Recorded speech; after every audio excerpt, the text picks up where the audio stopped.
다시 세월호 얘기입니다.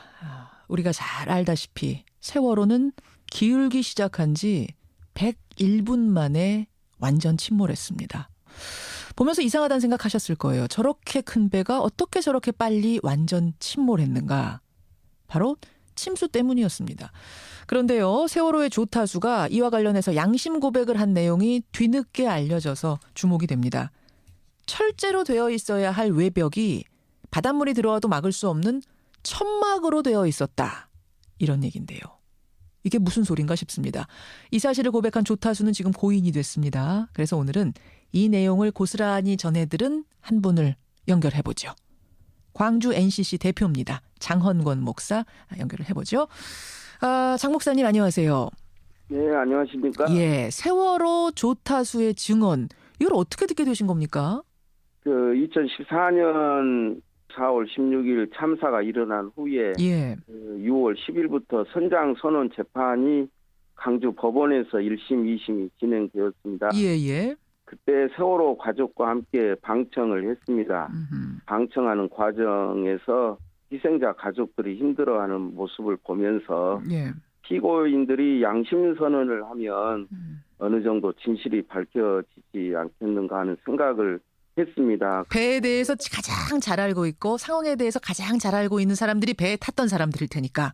네. 예. 그래서 그분들에게 이제 2014년 10월 13일 날 강주 교도소로 편지를 보냈습니다. 뭐라고요?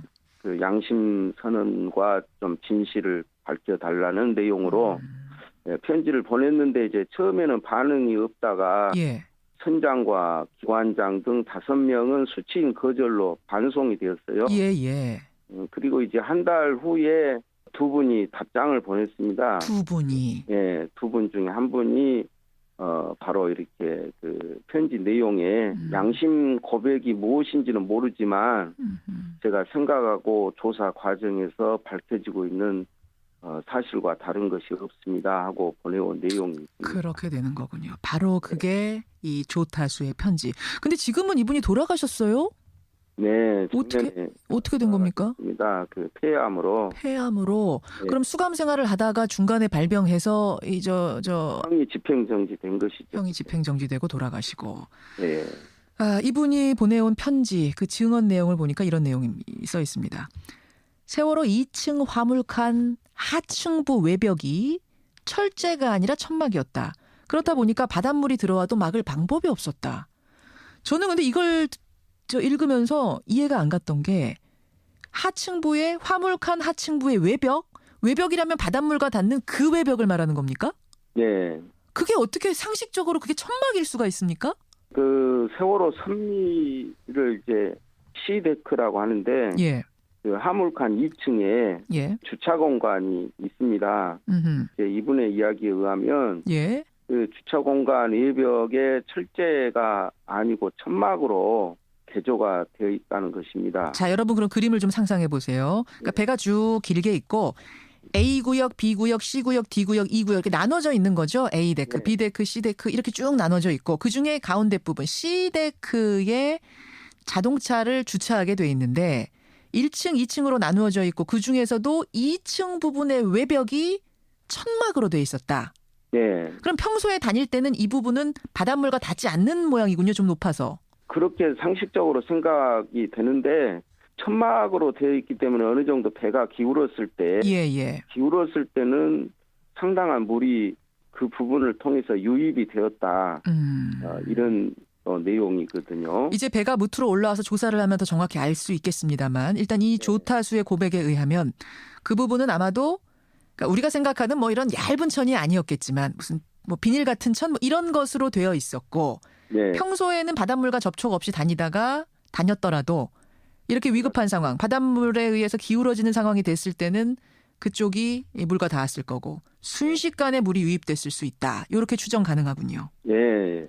야, 아니 이제야 좀 뭔가 꽤 맞춰집니다. 어떻게 그렇게 큰 배가 그렇게 빨리 침몰했나 했는데 순식간에 바닷물이 유입될 수밖에 없네요. 네. 그런 의미에서 상당히 설득력 있는 이야기다 이렇게 볼 수가 있죠. 그래요. 근데 철제가 아니라 천막으로 배 외벽이 되어 있어도 이게 법적으로는 문제가 없었을까요? 근데 설계도상으로도 이제 철제로 막혀 있어야 하는 부분이라고 이야기합니다. 예, 예. 설계도상으로도. 그런데 천막으로 되어 있다는 것이 잘 이해가 안 되는 부분이죠. 아마 중간에 뭔가 개조하고 이렇게 많이 하지 않았습니까? 입에 불법으로. 그 과정에서 혹시 이쪽도 건드린 것이 아닌가 추정 가능하네요. 네. 예. 생각해 보면 말입니다. 지난해 9월에 그 세월호 특조위 공개 청문회 있었잖아요. 네. 그때 이상갑 교수, 이제 전문가분이 어떤 말을 했냐면 화물칸 선미 전체에 걸친 초등학생 신장 정도의 큰 계고부를 통해서 엄청난 해수가 유입됐다. 그래서 급격히 전복된 걸로 보인다. 이런 조사 결과를 밝힌 게 있습니다. 네. 결국 초등학생 키 정도의 큰 계고부라는 게 이 천막 부분이 아닐까. 또 이렇게 추정이 가능하네요. 그런 맥락으로 보면은 충분히 설득력 있다 이런 생각을 합니다. 예, 예. 가능하고 또 아니면은 뭐 지금 저 선미 부분은 램프 얘기가 나오는데 예. 그 램프를 통한 건 아닌가. 또 이런 생각도 가능하고. 그 이분이 또 다른 어떤 그 원인의 나름대로 그 여러 가지 문제를 이야기해 주셨거든요. 조타수가 보낸 편지 말씀하시는 거예요? 예. 다른 내용은 뭐가 써 있었습니까? 선수의 그 우연 램프도 제거가 됐다. 그리고 4층에 증축 문제도 있다. 뭐 조타수와 항해사가 당시 서로 어떤 이야기를 나누었는데 예, 예. 누구도 그 내용을 알 수가 없다. 뭐 이런 이야기 등등 또 뿐만 아니라 이분이 또 나름대로 선장에게도 배가 넘어가니까 고함을 치면서 예, 예. 빨리 조치를 하라고 하지만 그냥 쳐다만 보면서 안일하게 대처를 하는 그런 모습도 이야기를 해주셨고 예. 그리고 이제 뭐 이런 이야기가 이제 이미 재판 과정에서 밝혀진 것인데 예, 예. 그 세월호 부근의 유조선인 블라이에소가 있었죠. 하면서 태선만 하면 다 구조하겠다. 태선 조치를 안 한 것인데 선장이 알아서 조치를 취해야 되는데 선장은 그 부분에 있어서 태선 명령을 안 한 것은 저체온증을 생각한 것이다. 조류에 떠내려갈까 봐서. 네, 그런 내용이 지금 현지에 담겨 있었다. 그런 내용은 이제 뭐 우리가 알고 있는 내용이고 저는 지금 어떤 부분이 귀에 걸리냐면 선수 우현의 램프, 차량 진입로라고 그러죠. 이번에 왜 그 저 바지선으로 옮길 때 좌현 램프가 열려서 고생을 했는데 지금 이 편지에는 우현 램프를 떼내서 좌우에 불균형이 생겼다라는 걸 조타수가 썼어요. 이건 무슨 얘기일까요? 이 부분도 그 우리가 이번에 이제 램프를 제거한 것은 우리가 다 이해하고 있고 알고 있는데 그 선수의 우연 램프가 제거가 됐다. 이것이 문제다. 이렇게 이제 한 문장으로만. 한 문장으로만. 그러니까 그 이번에 떼낸 거는 이번에 이제 인양 과정에서 떼낸 거고 좌현은 우현 선수에도 램프가 하나 있었는데 거기는 무슨 이유인지는 지금 밝히지 않았지만 그쪽 램프를 떼냈다. 이 부분도 지금 무트로 올리고 나서 조사를 해야 될 부분이네요. 그렇죠. 예, 이렇게 저렇게 배가 개조된 모습을 이 편지 안에 조타수가 담았다는 말씀. 아, 이제 세월호 전체가 무트로 올라오면 아마 진상조사 다시 꼼꼼히 이루어질 겁니다. 관련자들한테 꼭 좀 당부하고 싶은 점이 있으시다면요. 우리가 진실은 침몰을 하지 않는다고 이야기한 것처럼 진상 규명을 위해서 협력하고 또 편지 보내는 내용처럼 양심 고백을 해서 더 이상 그 어둠이 빛을 이길 수 없다. 세월호 이전과 이후가 달라져야 된다. 이런 부분에 있어서 다시 한번 생각하고 행동을 해주십사 하는 마음입니다.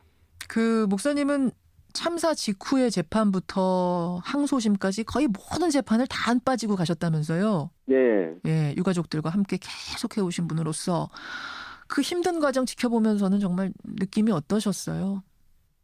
제가 방청하면서 희생자 가족분들의 그 고통스럽고 힘들어하는 모습이 주님이 아파하는 그런 어떤 심정이 되었습니다. 그리고 그 배후에는 또 어떤 의혹이 있을까 이런 그런 생각을 많이 하게 되었습니다. 포기하지 않고 끝까지 이 진상이 규명이 돼야 되는 것이다 하는 것을 그런 생각을 많이 했습니다. 이제 미수습자가 꼭 발견돼야 됩니다. 전원, 네. 9명 전원 꼭 발견돼야 하고 또 지금 말씀하신 대로 진상이 철저하게 하나도 가림 없이 밝히는 것, 그게 우리 숙제가 아닐까 싶습니다. 여기까지 말씀 듣도록 하죠. 고맙습니다, 목사님. 예, 감사합니다. 예, 광주 NCC 대표 장헌권 목사였습니다. 6월 10일부터 선장 선언 재판이 강주 법원에서 1심, 2심이 진행되었습니다. 예. 그때 세월호 가족과 함께 방청을 했습니다.